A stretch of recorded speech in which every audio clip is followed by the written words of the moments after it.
चला तर विद्यार्थी मित्रांनो, माझ्या यूट्यूब चॅनलवरती तुम्हा सर्वांचे अगदी मनापासून स्वागत करते. विद्यार्थी मित्रांनो, जशी जशी बोर्डाची एक्झाम ही जवळ येत आहे तसे तसे तुमच्या मनातले क्वेश्चन जे आहेत ते अतिशय जास्त वाढलेले आहेत आणि खूप कन्फ्युजन तुम्हाला या ठिकाणी होत आहे. तर आज मी या ठिकाणी तुम्हाला ही बघा 2023ची प्रश्नपत्रिका आहे. ही 2023ची प्रश्नपत्रिका आहे आणि ह्याचा जो पहिला पॅसेज आहे तो कशा पद्धतीने आलेला होता आणि कसा सोडवायचा ह्याबद्दल मी आज या व्हिडिओमध्ये तुम्हाला सांगणार आहे. तर विद्यार्थी मित्रांनो, सगळ्यांनाच माहिती आहे की आपल्या पेपर पॅटर्नमध्ये 4 सेक्शन असतात. पहिला सेक्शन हा प्रोजचा असतो, हे आपल्याला माहिती आहे. आणि बघा या ठिकाणी सर्वात पहिले मी एक गोष्ट सांगते विद्यार्थी मित्रांनो, बोर्डाची जी प्रश्नपत्रिका आपली येणार आहे तर त्या प्रश्नपत्रिकेमध्ये कोणताही प्रोज येऊ शकतो. म्हणजे आपण सांगू शकत नाही की कोणता प्रोज येणार आहे आणि त्या प्रोजमधला म्हणजे त्या लेसनमधलं कोणताही एक पॅसेज तुम्हाला या ठिकाणी येऊ शकतो. ठीक आहे, मग या ठिकाणी आपल्याला सांगता येणारच नाही आहे की कोणता पॅसेज ते लोक देतील. ठीक आहे, तर बघा 2023मध्ये कशा पद्धतीने विचारलेलं होतं आणि पॅसेज सोडवताना विद्यार्थ्यांना कोणकोणती अडचणी येतात. ठीक आहे, आणि ते कसं सोडवायचं आपण, तर हे आपण थोडंसं तुम्हाला नॉलेज असलं याबद्दल तर तुम्हाला आपला जो बोर्ड एक्झाम येणार आहे त्यामध्ये जी प्रश्नपत्रिका आपली येणार आहे ते तुम्हाला सोडवणे थोडंसं इझी जाणार आहे. अशा काही ट्रिक मी या ठिकाणी तुम्हाला आज सांगणार आहे. तर चला लगेचच आपण सुरू करूया. तर बघा 2023च्या प्रश्नपत्रिकेमध्ये पहिला जो पॅसेज आलेला होता, ठीक आहे, क्वेश्चन नंबर 1, पहिला जो पॅसेज आलेला आहे तो I was quiet happy getting into IIT. आता तुम्हाला या ठिकाणी विद्यार्थी मित्रांनो काही वेळेस काय होतं की विद्यार्थ्यांना पॅसेजेस कळत नाही की पॅसेज कोणत्या लेसनमधला आहे. सगळ्यात पहिले तर आपल्याला हे माहिती असायला पाहिजे की आपल्या टेक्स्टबुकमध्ये सेक्शन 1 जो आहे तो प्रोजचा आहे आणि दुसरी ही गोष्ट माहिती असायला पाहिजे की किती प्रोज आहेत, किती लेसन्स आपल्या टेक्स्टबुकमध्ये आहेत. तर ते तुम्हाला मी एकदा दाखवून देते. तर पहा विद्यार्थी मित्रांनो, सेक्शन 1 प्रोज आणि किती लेसन्स आहेत तर 8 लेसन्स आहेत आणि हे 8ही लेसनची नावं पण तुम्हाला माहिती असायला पाहिजेत. अँड पहिला जो आहे तो आहे अँड ॲस्ट्रोलॉजर्स डे. ठीक आहे, कोणी लिहिलेलं आहे तर RK नारायण, रायटर आहेत RK नारायण. रायटर ही तुम्हाला माहिती असणे खूप गरजेचं आहे. On saying please. ठीक आहे, तिसरा आहे the cop and the anthem, big data big insight, the new dress into the wild आणि वाय वी ट्रॅव्हल आणि शेवटचा आहे वॉजिंग टुवर्ड्स एक्सलन्स. मग 2023च्या प्रश्नपत्रिकेमध्ये जो पॅसेज आलेला आहे तो आहे वॉजिंग टुवर्ड्स एक्सलन्सचा. ठीक आहे, कोणी लिहिलेला आहे, रायटर आहेत अच्युत गोडबोलेजी. तर हे तुम्हाला या ठिकाणी माहिती असणे गरजेचं आहे की हा जो पॅसेज आलेला आहे म्हणजे पॅसेज तुम्हाला पटकन ओळखता यायला पाहिजे ना की हा पॅसेज कसला आहे, वॉजिंग टुवर्ड्स एक्सलन्स आहे. मग वॉजिंग टुवर्ड्स एक्सलन्समध्ये कोणती स्टोरी आहे, कशा पद्धतीने आहे त्यामध्ये, म्हणजे तुम्हाला प्रत्येक प्रोजची स्टोरीसुद्धा माहिती असणे गरजेचं आहे. ठीक आहे, जर तुम्हाला स्टोरी माहिती असेल तर पॅसेज सोडवणे थोडंसं इझी जाणार आहे ना. मग या ठिकाणी आपल्याला IIT हे दिसलं की लगेच आपल्याला समजून जायचं की हा कोणता पॅसेज आहे तर हा आहे वॉजिंग टुवर्ड्स एक्सलन्सचा. म्हणजे असं तुम्हाला हे माहिती पडायला पाहिजे जेणेकरून आपला जो पॅसेज आहे तो सोडवणे आपल्याला अतिशय व्यवस्थितपणे आपण सोडवू शकतो आणि इझी जाईल. तर बघा पहिला प्रश्न आपण या ठिकाणी पाहून घेऊया. पहिला जो प्रश्न आहे तो आहे choose rewrite the 2 correct statement from the following. आता कधी कधी विद्यार्थी काय करतात की क्वेश्चन वाचताना चूक करतात, घाईघाईमध्ये ते क्वेश्चन नीट वाचत नाही. व्यवस्थित क्वेश्चन वाचून घ्यायचं आहे आणि मगच उत्तर लिहायचं आहे. या ठिकाणी तुम्हाला सांगितलेलं आहे की ह्या ठिकाणी 4 ऑप्शन दिलेले आहेत आणि 2 ऑप्शन हे तुम्हाला करेक्ट चूज करायचे आहेत. तर काहीतरी या ठिकाणी 2 ऑप्शन हे करेक्ट तुम्हाला या ठिकाणी दिलेले असतील ते आपल्याला चूज करायचे आहेत. मग आपण पाहून घेऊया की the writer had his entire education in English. बघा पहिला जो सेंटेन्स आहे तो कशा पद्धतीने दिलेला आहे की the writer had his entire education in English, म्हणजे रायटरने संपूर्ण आपलं जो एज्युकेशन आहे तो इंग्लिशमध्ये केलेला आहे. मग हे चुकीचं आहे. आपल्याला कसं माहिती पडणार तर बघा पॅसेजमध्येच उत्तर तुम्हाला या ठिकाणी भेटणार आहे, कुठेच जायची गरज नाही, पॅसेजमध्येच उत्तर आहे.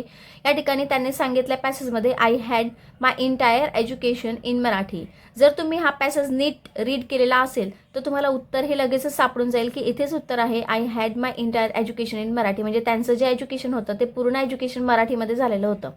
ठीक आहे, पण इथे काय लिहिलेलं आहे, इंग्लिश लिहिलेलं आहे. म्हणजे काय, हे वाक्य चुकीचं आहे ना, करेक्ट नाही आहे, हा वाक्य इनकरेक्ट आहे. ठीक आहे, म्हणजे हा आपल्याला लिहिता येणार नाही. त्यांनी काय सांगितलेलं आहे आपल्याला, choose and rewrite the 2 correct statement, म्हणजे आपल्याला 2 करेक्ट स्टेटमेंट लिहायचे आहेत, इनकरेक्ट लिहायचे नाहीत. ठीक आहे, म्हणजे आपल्याला माहिती असायला पाहिजे ना की कोणते करेक्ट आहेत आणि कोणते करेक्ट नाही आहेत. मग दुसरा आपण पाहून घेऊया, the writer wishes to run away from IIT and even Mumbai. ठीक आहे, त्यांना IIT-मधून पळायचं होतं आणि त्याचबरोबर त्यांना मुंबईमधून पण पळायचं होतं. मी त्यांनी हे सांगितलेलं आहे आपल्याला पॅसेजमध्ये. बघा या ठिकाणी पॅसेजमध्ये दिलेलं आहे त्यांनी की wanted to run away from IIT and even Mumbai. म्हणजे काय की हा जो सेंटेन्स आहे तो करेक्ट आहे. ठीक आहे. तिसरा आहे the senior guy was cooperative and he encourage the writer. जो सिनियर होता ना तो खूप कोऑपरेटिव्ह होता आणि त्यांना तो इनकरेज करायचा रायटरला. तर हे अतिशय चुकीचं आहे. हे पण या ठिकाणी दिलेलं आहे. जो सिनियर होता ना तो उलट त्यांचा पाय खेचायचा. ठीक आहे. त्यांना तो एकदम अपमानित करायचा. मग या ठिकाणी दिलेला आहे he was a bit arrogant and wanted to pull my leg. ठीक आहे. म्हणजे तो कसा होता, जरा ॲरोगेंट होता, घमंडीसारखा होता तो. ठीक आहे. त्याला असं वाटायचं की ह्यांना इंग्लिश येत नाही आणि त्याच्यामुळे तो पाय खेचण्याचा प्रयत्न करायचा. म्हणजे तो ॲरोगेंट होता, कोऑपरेटिव्ह होता का? नाही. म्हणजे हा जो सेंटेन्स आहे तो इनकरेक्ट आहे, तो करेक्ट नाही आहे. पुढचा आहे the writer could overcome his feeling of depression with his own efforts. आता त्यांना ते डिप्रेशनमध्ये गेलेले असतात ना रायटर, कारण त्यांना इंग्लिश व्यवस्थित येत नाही.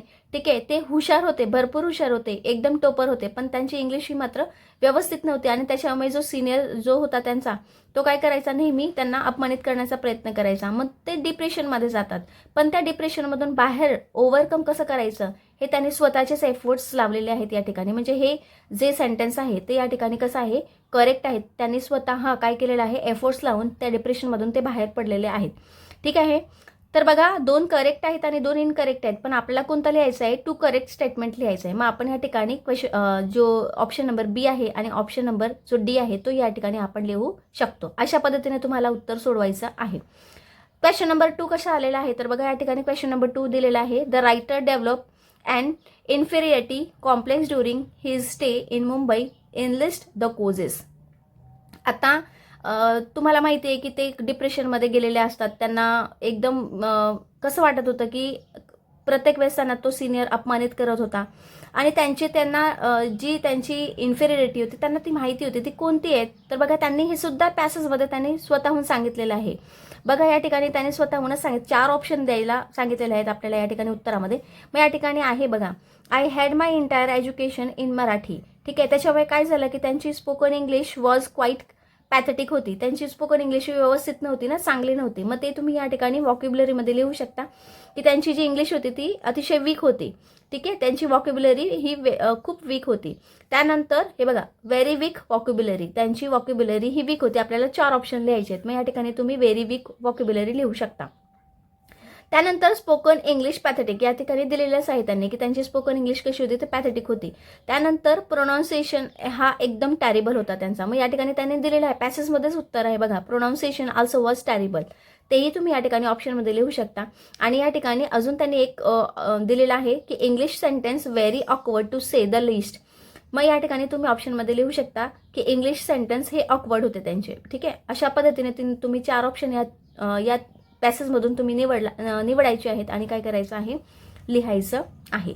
असे 4 ऑप्शन या ठिकाणी लिहिले म्हणजे इथे 2 मार्क हे तुमचे पक्के झाले आणि इथे 2 मार्क पक्के झाले. म्हणजे 4 मार्क तुमचे या ठिकाणी काय झालेले आहेत, एकदम फिक्स झालेले आहेत विद्यार्थी मित्रांनो. अशा पद्धतीने जर तुम्ही उत्तर लिहिलं तर अशा पद्धतीने तुम्हाला 4 मार्क हे नक्कीच भेटणार आहेत. पुढचा प्रश्न त्यांनी कसा दिला आहे पॅसेजमध्ये बघा, point out the qualities of the writer that you have come across while reading the extract. आता तुम्ही हा पॅसेज वाचला ना, तुम्हाला काय वाटतंय की त्यांच्या क्वालिटीज, आता या ठिकाणी क्वालिटी म्हणजे नेगेटिव्ह क्वालिटीज पण विचारले आणि पॉझिटिव्ह क्वालिटीज पण या ठिकाणी विचारलेले आहेत. मग त्यांची नेगेटिव्ह क्वालिटीज कोणकोणती होती आणि पॉझिटिव्ह क्वालिटीज कोणकोणती होती, तर नेगेटिव्ह क्वालिटीमध्ये तुम्ही लिहू शकता की ते अपसेट झालेले होते. ठीक आहे. त्यानंतर ते डिप्रेशनमध्ये गेलेले होते. डेफिडेंट हे तुम्ही लिहू शकता, डिप्रेस आणि डेफिडेंट अशा पद्धतीने तुम्ही या ठिकाणी नेगेटिव्ह क्वालिटीजमध्ये लिहू शकता. पॉझिटिव्ह क्वालिटीजमध्ये काय लिहू शकता, तर सेल्फ इस्टीम. ठीक आहे. त्यानंतर फिलिंग ऑफ डिटर्मिनेशन हे तुम्ही या ठिकाणी लिहू शकता. त्यांनी ते बघा, ते पळाले नाहीत, त्यांनी आपल्या डिप्रेशनमधून कसं ते बाहेर निघाले. ठीक आहे. त्यांनी त्या गोष्टीचा सामना कसा केला हे या ठिकाणी त्यांच्या पॉझिटिव्ह क्वालिटीजमध्ये येणार की नाही. त्यांना स्वतःवरती काय त्यांनी ठेवलं, तर विश्वास ठेवला त्यांनी की नाही, मी जर टॉप असू शकतो, मी जर टॉपर असू शकतो, मी जर प्रत्येक विषयाचा अभ्यास चांगल्या पद्धतीने करू शकतो आणि आउट ऑफ मार्क्स मी या ठिकाणी पाडू शकतो, तर मी इंग्लिशमध्ये का करू शकत नाही, असा विश्वास त्यांनी ठेवला. मग या ठिकाणी तुम्ही नेगेटिव्ह क्वालिटीजमध्ये डिप्रेशनमध्ये ते गेलेले होते, तर ते तुम्ही या ठिकाणी मांडू शकता, लिहू शकता. आणि त्यानंतर तिथून त्यांनी ओव्हरकम कसं केलं तर त्याबद्दल तुम्ही या ठिकाणी लिहू शकता. म्हणजे 2 तुम्ही नेगेटिव्ह क्वालिटीज क्वालिटीज लिहिल्या आणि 2 तुम्ही पॉझिटिव्ह क्वालिटीज लिहिल्या, म्हणजे या ठिकाणी 2 मार्क तुमचे काय झालेले आहेत, फिक्स झालेले आहेत. पुढचा प्रश्न त्याने विचारलेला आहे, give any 4 suggestion to improve English communication skill. बघा, त्यांना इंग्लिश येत नव्हती, मग त्यांची इंग्लिश ही इम्प्रूव्ह करण्यासाठी त्यांनी कोणकोणते प्रयत्न केले ते आपल्याला या ठिकाणी लिहायचं आहे. त्यांनी इंग्लिश कम्युनिकेशन स्किल्स ही इम्प्रूव्ह करण्यासाठी त्यांनी कशा पद्धतीने प्रयत्न केला. मग या ठिकाणी त्यांनी बघा दिलेलं आहे त्या पॅसेजमध्येच की त्यांनी काय काय केलेलं आहे. तर बघा, इंग्लिश न्यूजपेपर त्यांनी या ठिकाणी वाचलेला. आता हा जर लेसन तुम्ही नीट समजून घेतलेला असेल ना, तर तुम्हाला या ठिकाणी उत्तर हे आपोआप लिहिता येणार आहे. ठीक आहे, म्हणजे पॅसेजमध्ये जरी नसलं तरी तुम्हाला या ठिकाणी उत्तर लिहिता येणार आहे की इंग्लिश न्यूजपेपर त्यांनी वाचलेले होते, त्यांनी मूव्हीज इंग्लिश पाहिल्या, नॉवेल्स त्यांनी वाचले.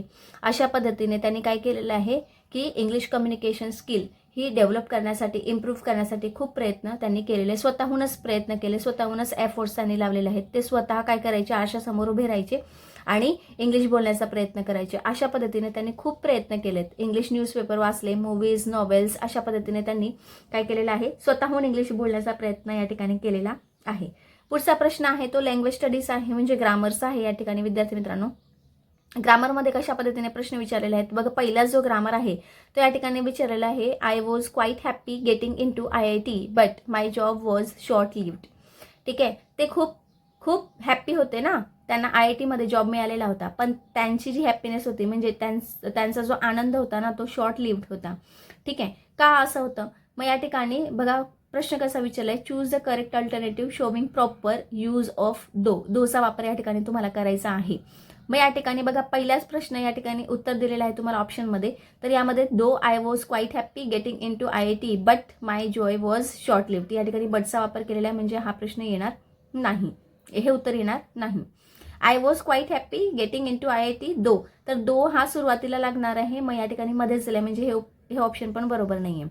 तर तिसरा ऑप्शन या ठिकाणी करेक्ट असणार आहे, though I was quite happy getting in to IIT my joy was short lived. फक्त दोचा वापर करायला लावलाय. आपल्याला बटचा वापर करायला सांगितलं होतं का, नाही. ठीक आहे, म्हणजे पहिला पण नाही येणार, दुसरा पण नाही येणार, तिसरा बरोबर आहे, दोचा वापर सुद्धा केलेला आहे आणि प्रश्नाचा जो अर्थ आहे तोही चेंज झालेला नाहीये. आय वॉज क्वाईट हॅप्पी दो, आता या ठिकाणी मध्येच दोचा वापर केला, म्हणजे हा सुद्धा उत्तर बरोबर नाहीये. दो हा स्टार्टिंगला म्हणजे सुरुवातीलाच असणार आहे आणि वाक्यामध्ये अजून दुसरं काहीच आपल्याला वापरायचा नाहीये, म्हणजे हा जो तिसरा ऑप्शन आहे तो करेक्ट असणार आहे. अशा पद्धतीने तुम्ही काय करायचं आहे, ऑप्शन निवडायचे आहेत आणि उत्तर लिहायचं आहे, म्हणजे या ठिकाणी तुम्हाला चांगले मार्क पडतील. पुढे आपण जाऊया. तर बघा, या व्हिडिओमध्ये मी फक्त एकच पॅसेज 2023 जी प्रश्नपत्रिका आहे, एकच पॅसेज या ठिकाणी तुम्हाला सोडवून दाखवणार आहे. पुढचा जो भाग आहे तो आपण पुढच्या व्हिडिओमध्ये पाहणार आहोत. आता बघा, पुढचा प्रश्न या ठिकाणी दुसरा जो लँग्वेज स्टडीज आहे तो कसा विचारलेला आहे, I felt extremely humiliated and upset. आता या ठिकाणी काय सांगितलेलं आहे, identify the correct exclamatory form of the above sentence. 4 option तुम्हाला दिलेले आहेत, त्याच्यापैकी एक ऑप्शन तुम्हाला या ठिकाणी एक्सक्लेमेटरीचा करेक्ट चूज करायचा आहे. आता एक्सक्लेमेटरी हे ग्रामरचा भाग आहे. एक्सक्लेमेटरी आपण कधी वापरतो, अचानक आपल्या तोंडून जो शब्द निघतो ना, आलास वगैरे, ओ करून असे शब्द निघतात ना इंग्लिशमध्ये.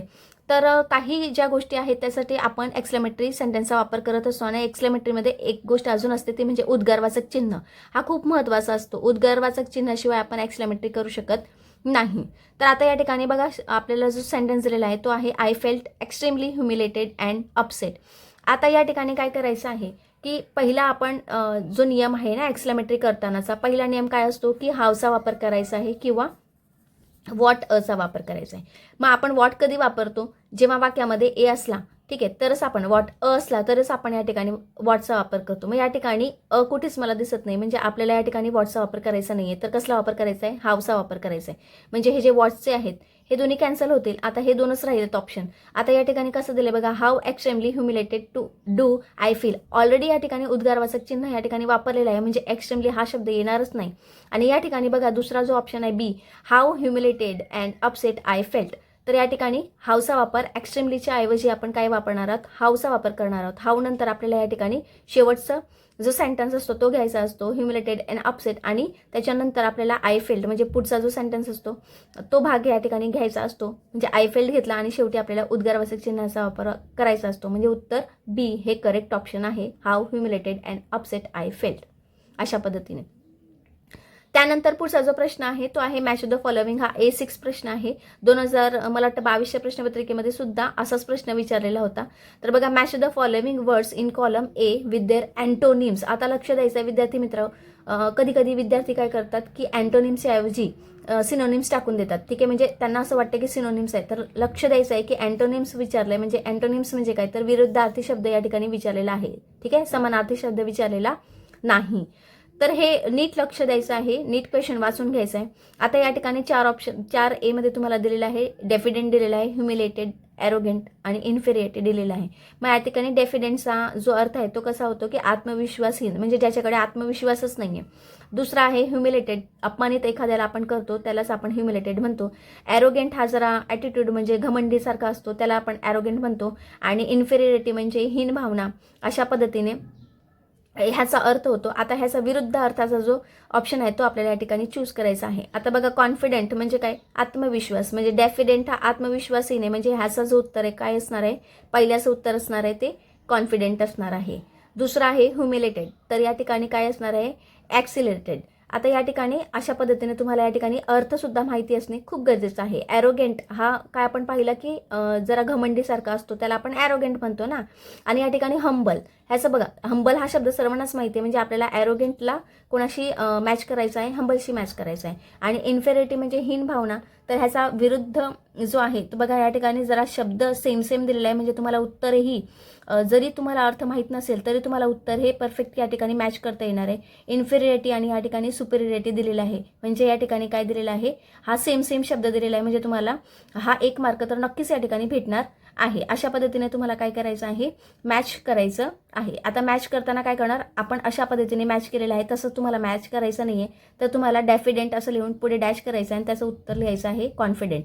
अशा पद्धतीने फक्त मी तुम्हाला समजवण्यासाठी या ठिकाणी मॅच करून दाखवलेला आहे.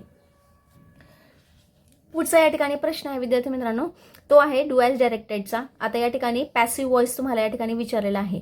पॅसिव्ह व्हॉइस म्हणजे काय, आता या ठिकाणी बघा, चेंज द व्हॉइसमध्ये 2 प्रकार असतात. हा पण ग्रामरचा प्रकार आहे. चेंज द व्हॉइस म्हणजे मध्ये ॲक्टिव्ह व्हॉइस असतो आणि पॅसिव्ह व्हॉइस असतो. मग या ठिकाणी तुम्हाला पॅसिव्ह व्हॉइस विचारलेला आहे. Both the partners have sign this agreement in haste. आता एक गोष्ट लक्षात ठेवायची आहे की हा जो प्रश्न आहे, हा प्रश्न कोणत्या काळातला आहे ते माहिती असणे खूप गरजेचं आहे. बघा, या ठिकाणी हॅवचा वापर केलेला आहे आणि क्रियापद हा जो आहे तो मूळ रूपातला नाही आहे तर तिसऱ्या रूपातला आहे. मग आपण प्रेझेंट परफेक्ट टेन्समध्ये हॅव हॅजचा वापर करतो आणि क्रियापदाचा जो तिसरा फॉर्म आहे तो या ठिकाणी आपण वापरत असतो. म्हणजे हॅव पण आला आणि तिसरा फॉर्म पण आला, म्हणजे हा जो सेंटेन्स आहे तो प्रेझेंट परफेक्ट टेन्सचा आहे. आणि या ठिकाणी तुम्हाला टेन्स माहिती असणे हे खूप गरजेचं आहे विद्यार्थी मित्रांनो. टेन्सचा जर पूर्ण तुम्हाला 12चे 12 प्रकार तुम्हाला जर माहिती नसेल तर मी मागील व्हिडिओमध्ये पूर्ण 12 टेन्सेस हे एकाच व्हिडिओमध्ये शिकवलेले आहेत, ते जाऊन तुम्ही चेक करून घ्यायचं आहे. मी लिंक डिस्क्रिप्शनमध्ये तुम्हाला देऊन ठेवणार आहे. तर बघा, या ठिकाणी उत्तर कसं येणार आहे, this agreement had been sign in haste by both the partners. तर अशा पद्धतीने तर येणारच नाही. This agreement has been sign in haste by both the partners. आता या ठिकाणी दुसरा जो ऑप्शन आहे तो या ठिकाणी हा करेक्ट असणार आहे, कारण या ठिकाणी हॅड तर वापरू शकत नाही आपण. हॅड आपण कधी वापरतो, तर हॅड आपण हा पास्ट परफेक्टमध्ये वापरतो, म्हणून हॅड येणारच नाही. मग या ठिकाणी हॅजचा वापर आपल्याला करायचा आहे, म्हणजे हॅव आणि हॅज असलं तर हॅवचं काय होणार आहे, या ठिकाणी हॅज होणार आहे, कारण या ठिकाणी आपण काय घेतलेलं आहे, सुरुवातीला दिस ॲग्रीमेंट घेतलेला आहे. म्हणजे आपला जो ऑब्जेक्ट आहे तो आपला सब्जेक्ट बनणार आहे आणि सब्जेक्ट जो आहे तो आपला ऑब्जेक्ट बनणार आहे. अशा पद्धतीने this agreement has been sign in haste. बायचा वापर या ठिकाणी आपण चेंज द व्हॉइस करताना बायचा वापर नक्कीच करतो आणि या ठिकाणी सुद्धा आपल्याला बायचा वापर करायचा आहे. आणि बोथ द पार्टनर्स हे आहे तसंच, म्हणजे जे उरलेला भाग आहे तो आपल्याला या ठिकाणी आहे तसंच लिहायचा आहे. म्हणजे बी जो ऑप्शन आहे तो या ठिकाणी करेक्ट असणार आहे. पुढचा जो प्रश्न या ठिकाणी विचारलेला आहे बघा, I ask my sister what can I do for you in this matter. आता बघा, या ठिकाणी इनडायरेक्ट स्पीच दिलेला आहे. आता या ठिकाणी बघा काय आहे, I ask my sister what I could do for her in that matter. आता प्रश्न काय विचारलाय, I ask my sister what can I do for you in this matter. आता आय आस्क म्हणजे आय आस्कच येणार नाही ना, आपण काय म्हणणार, त्याने म्हटलं ना. आता आय आस्क माय सिस्टर आहे म्हणजे आयचा काय होणार आहे, ही होणार आहे, तर या ठिकाणी आय तर राहणारच नाही, तर या ठिकाणी हा ऑप्शन जो आहे तो इनकरेक्ट आहे. दुसरा बघा, ही आस्क हिज सिस्टर, त्याने तिच्या सिस्टरला विचारलं, असंच बरोबर आहे, त्याने तिच्या सिस्टरला विचारलं. आयचं पण या ठिकाणी चेंज होणार आहे, ठीक आहे. माईचं पण चेंज होणार आहे, माईचं काय होणार, हीज होणार. अशा पद्धतीने पुढे बघा, what can I do for you in this matter. तर या ठिकाणी व्हॉट कॅन आय डू नाही, आयचं काय होणार आहे, परत ही होणार आहे. मग या ठिकाणी व्हॉट कॅन ही डू येणार, बरोबर. ते ही कुड डू. कॅनचं काय होणार आहे, कॅनचं पण चेंज होणार आहे, कॅनचं होणार आहे कुड. व्हॉट ही कुड, ठीक आहे. व्हॉट ही कुड येणार, कॅन येणार नाही. आपण थर्ड पर्सनला जेव्हा सांगतोय तेव्हा प्रत्येक जो टेन्स आहे तो या ठिकाणी चेंज होणार आहे ना. कॅनचं काय होणार आहे, कुड होणार आहे. त्यानंतर do for you in this matter, in this matter नाही तर दिसचं काय होणार आहे, दॅट मॅटर होणार आहे. म्हणजे दुसरा जो ऑप्शन आहे तो या ठिकाणी करेक्ट असणार आहे. आय आस्क तर येणारच नाही.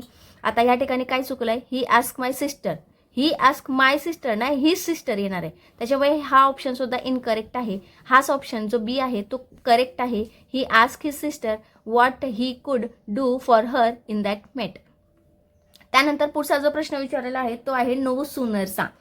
As soon as he left the house he met with an accident. तर बघा या ठिकाणी नो सूनर डीडमध्ये आपण काय करत असतो, तर नो सूनर डीडमध्ये आपण सुरुवातीला नो सूनरचा वापर करतो. प्रत्येक ठिकाणी नो सूनरच दिलेला आहे, पण आपण या ठिकाणी नो सूनर जेव्हा वापरतो तेव्हा नो सूनर नंतर आपण लगेच कसला वापर करतो, हेल्पिंग वर्बचा वापर करतो. या ठिकाणी हेल्पिंग वर्ब आहेच नाही. हेल्पिंग वर्ब नसल्यामुळे आपण काय वापरतो, डू डीड डज वापरतो. डू डीड आणि डजचा वापर करतो.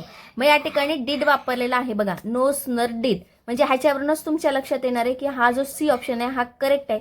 पण विद्यार्थी मित्रांनो, ग्रॅमॅटिकली जर आपण या ठिकाणी पाहिलं तर हे ऑप्शन पण करेक्ट आहे, पण या ठिकाणी बी ऑप्शन आहे तो सुद्धा या ठिकाणी करेक्ट दिलेला आहे. कारण या ठिकाणी जर डीड पाहिलं तर लिव्ह बरोबर आहे, पण या ठिकाणी हॅड वापरलेला आहे आणि लेफ्टचा सुद्धा वापर केलेला आहे. म्हणजे दुसरा ऑप्शन सुद्धा या ठिकाणी बरोबर आहे आणि तिसरा ऑप्शन सुद्धा या ठिकाणी बरोबर आहे. पण आता तो जे बोर्डचे आहेत म्हणजे जे तुमचे चेकर आहेत तर त्यांच्याकडे कोणती उत्तरपत्रिका आहे आणि कशा पद्धतीने त्यांनी उत्तर या ठिकाणी मेन्शन केलेलं असेल किंवा कशा पद्धतीने त्यांचं उत्तर असेल त्याच्यावरून तुम्हाला डिपेंड करणार आहे की तुम्हाला हा ऑप्शन करेक्ट आहे का हा ऑप्शन करेक्ट आहे. पण दोन्ही ऑप्शन हे करेक्ट आहेत. डीड पण बरोबर आहे आणि हॅडचं पण उत्तर बरोबर आहे. दोन्ही ऑप्शन हे करेक्ट आहेत. आता पुढचा जो प्रश्न या ठिकाणी दिलेला आहे, स्पोट द एरर. आता या ठिकाणी एरर तुम्हाला विचारलेला आहे की has been work in this office since 1996. आता सर्वात पहिले आपण काय बघून घ्यायचं की हा जो वाक्य आहे तो कोणत्या काळातला आहे. बघा, हॅज वापरलेला आहे, बीन पण वापरलेला आहे. हॅज आणि बीन असेल आणि त्याच्यानंतर आपण या ठिकाणी बघा थोडंसं चुकलेलं आहे, कारण प्रेझेंट परफेक्ट कंटिन्यूअस टेन्स आहे हा. कारण हॅज बीनचा वापर आपण कधी करतो, प्रेझेंट परफेक्ट कंटिन्यूअस टेन्समध्ये करतो. पण प्रेझेंट परफेक्ट कंटिन्यूअस टेन्समध्ये आपण जेव्हा हॅज बीनचा वापर करतो तेव्हा वर्कला काय लागणार आहे, वर्किंग लागणार आहे. वर्कचं काय होणार आहे, वर्किंग होणार आहे.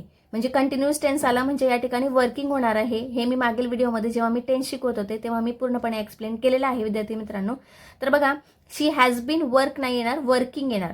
म्हणजे आपलं उत्तर काय असणार आहे, she has been working in this office 1996. तर बघा, अशा पद्धतीने हा जो पहिला पॅसेज आहे तो मी या ठिकाणी तुम्हाला पूर्णपणे सोडवून दाखवलेला आहे की कशा पद्धतीने तुम्हाला पॅसेज सोडवायचे आहेत आणि कशा पद्धतीने तुम्हाला उत्तर लिहायचं आहे. तर आशा करते विद्यार्थी मित्रांनो की हा व्हिडिओ तुम्हाला आवडला असेल, महत्त्वपूर्ण ठरला असेल.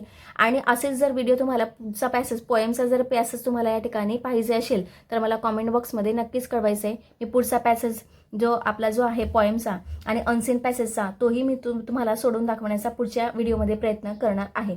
आणि विद्यार्थी मित्रांनो, हा व्हिडिओ आवडला असेल तर लाईक, शेअर आणि सबस्क्राईब करायला मात्र विसरू नका. भेटूया आपण नेक्स्ट व्हिडिओमध्ये. धन्यवाद.